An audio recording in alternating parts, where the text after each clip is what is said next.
Bienvenue à tous les utilisateurs et utilisatrices du cours en ligne de sciences et technologies de 3e secondaire du Collège Sainte-Anne de la Chine. Dans cette capsule, nous allons répondre aux questions 52-70 des notes de cours du module 4, partie 1, portant sur le sang, les microbes et l'immunité. Commençons par la description du sang. Voici la représentation des cellules sanguines, des principales cellules sanguines. Donc, commençons par les globules rouges, appelés aussi les érythrocytes. On voit le rôle ici à droite, transporter l'oxygène et le dioxyde de carbone. Ça, nous allons insister beaucoup là-dessus. Évidemment, ça complète ce qu'on a vu au niveau de la respiration. Les plaquettes sanguines, ce sont des fragments de cellules. Elles sont responsables de la coagulation du sang. Continuons avec les globules blancs. Il y en a deux types. Ce qu'on appelle les granulocytes, c'est-à-dire avec des petites granules dedans. 1, 2, 3. Et ici, agranulocytes, c'est-à-dire avec l'absence de granules. Ici, on va voir surtout les lymphocytes monocytes, là, c'est ceux-là qu'on va parler. Voyez-vous, on va les appeler aussi les macrophages, tandis que les lymphocytes fabriquent les anticorps. Maintenant, nomme des éléments figurés. Les cellules du sang s'appellent les éléments figurés et leurs synonymes. Alors, les globules rouges s'appellent aussi les hématies et érythrocytes. Les globules blancs, leucocytes. Les plaquettes sanguines s'appellent les thrombocytes. Ça vient du mot thrombose qui veut dire caillot, cyte, cellule. Cellules qui font un caillot. Érythrocytes, cellules rouges. En grec, érythro veut dire rouge. Leuco, blanc, cellules blanches, donc les globules blancs. Voici comment on sépare les éléments du sang. Alors, on prend une prise sanguine, on fait une prise de sang et on place le sang dans une éprouvette. On fait centrifuger l'éprouvette dans un appareil spécialement conçu pour ça et les éléments du sang se séparent. Voyez-vous, 55% de plasma, on retrouve environ 45% de globules blancs et le reste, moins de 1% de leucocytes ou de globules blancs qui sont, ici, ils font une petite couche. On les appelle, je note, éléments figurés. Maintenant, nomme les constituants liquides du sang? Le constituant liquide du sang, c'est le plasma. Et que les globules rouges, qu'est-ce qu'ils font? Transportent l'oxygène et le CO2. Transporte l'oxygène, évidemment, des poumons vers les cellules, le CO2 des cellules vers les poumons. Les globules blancs sont formés de deux groupes, granulocytes et agranulocytes. Les agranulocytes, je l'ai insisté tout à l'heure, j'ai dit lymphocytes et monocytes, qu'on appelle aussi les macrophages. Ils vont avoir un rôle dans la défense. Donc, les globules blancs jouent un rôle dans la défense du corps en fabriquant les anticorps. Ce sont les lymphocytes qui font ça. Et les monocytes, ou les macrophages, nettoient notre corps en phagocytant les matières solides. Quel est le rôle des plaquettes sanguines? Quelle est la fonction? C'est de coaguler le sang. Quelle est la fonction du plasma? Premièrement, il assure la fluidité du sang et transporte les matières dissoutes. On a évidemment les deux gaz, l'oxygène ou le dioxygène et le CO2.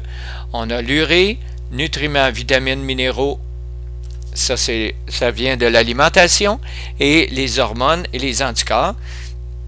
Les hormones, ce sont ces messagers chimiques qui sont fabriqués par les glandes endocrines et les anticorps sont fabriqués par les lymphocytes qu'on a vu en haut.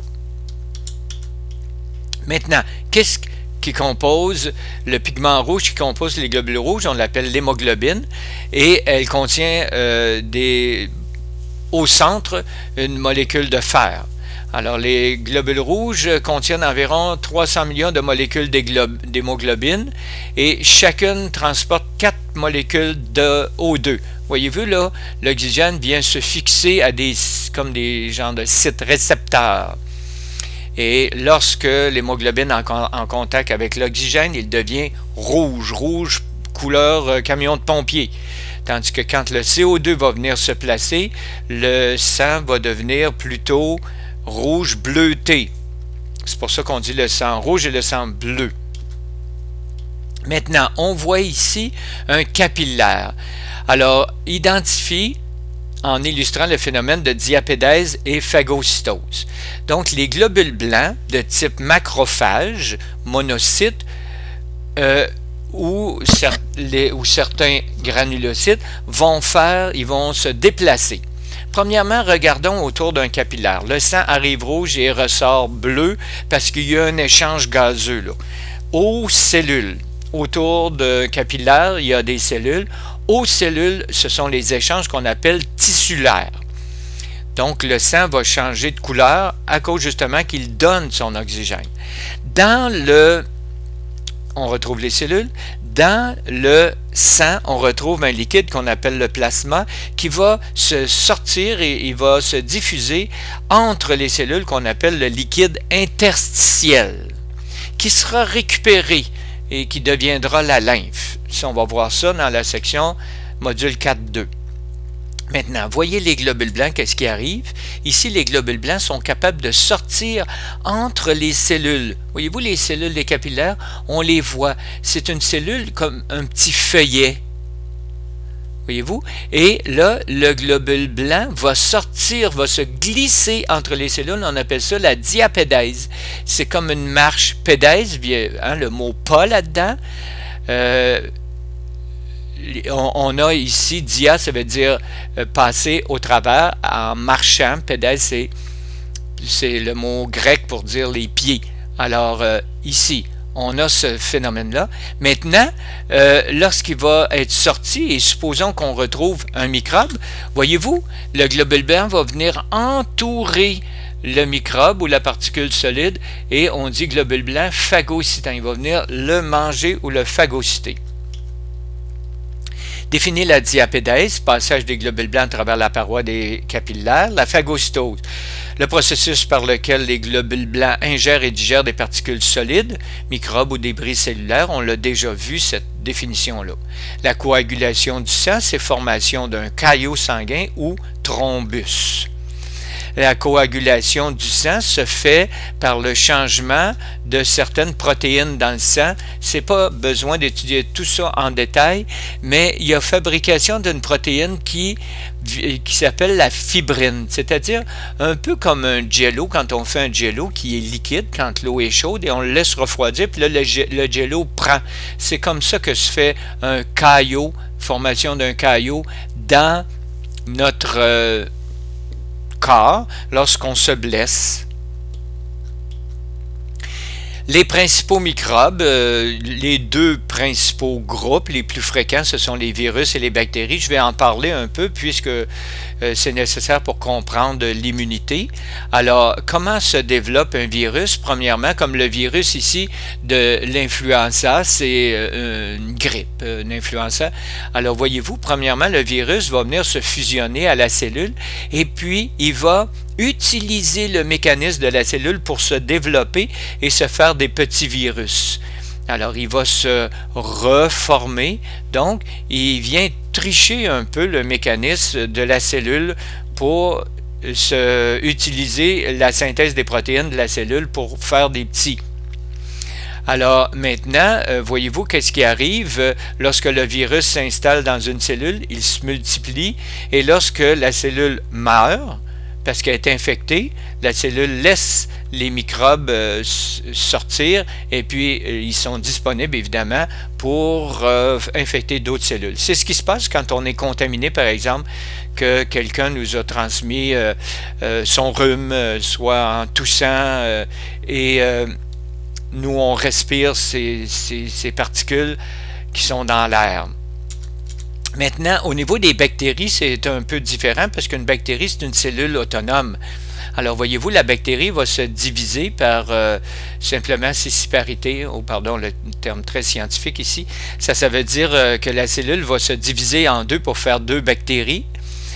Et les deux nouvelles petites bactéries vont grandir et puis vont se diviser à nouveau. C'est que le nombre va augmenter d'une façon vertigineuse. Voici après quelques heures de bactéries lorsqu'on sème des bactéries en laboratoire. Après quelques heures, après 24 heures, voyez-vous, après 48 heures, comment il y a de nombreuses bactéries qui se sont développées et ça fait des taches sur les gels utilisés en laboratoire. Maintenant, voici un exemple de certaines bactéries qui libèrent des toxines dans le sang et puis qui provoquent des caillots dans notre circulation sanguine. Ça peut arriver ça, dans des petits vaisseaux ou dans des petites veines des jambes. Ça va s'appeler des thromboses. Et quand le petit caillot va partir, ça va s'appeler une embolie. Nous verrons ça un peu plus en détail dans l'autre section. Quelle est la caractéristique du reproduction des virus? C'est que les virus ont besoin d'infecter une cellule hôte pour se reproduire. Tandis que les bactéries sont des cellules autonomes qui se reproduisent selon la quantité de nourriture, l'espace qu'elles ont et les conditions de température et d'humidité disponibles.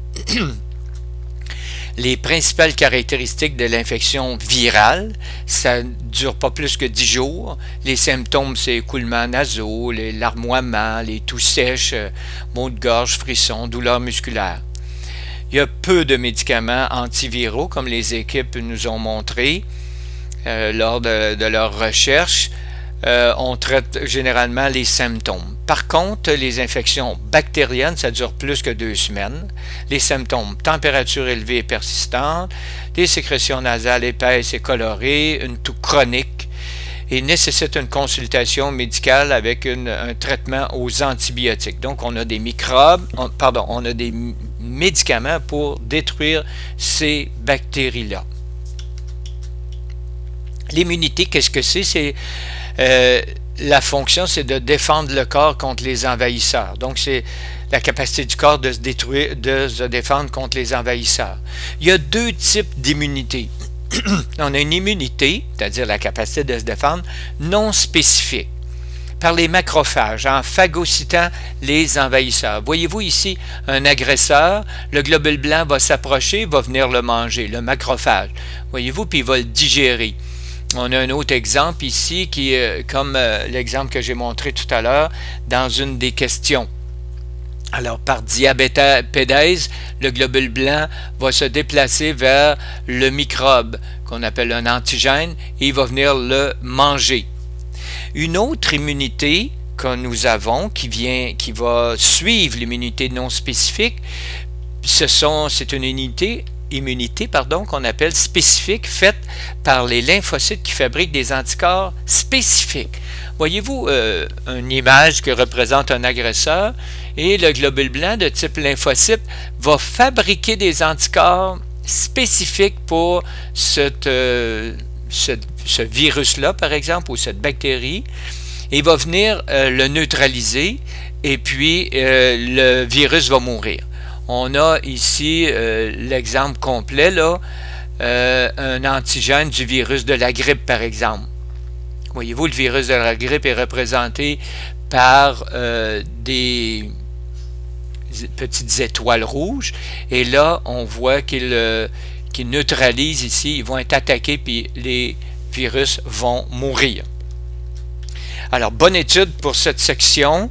Et puis, toujours ce que je vous souhaite, du courage. Tenez bon et à la prochaine.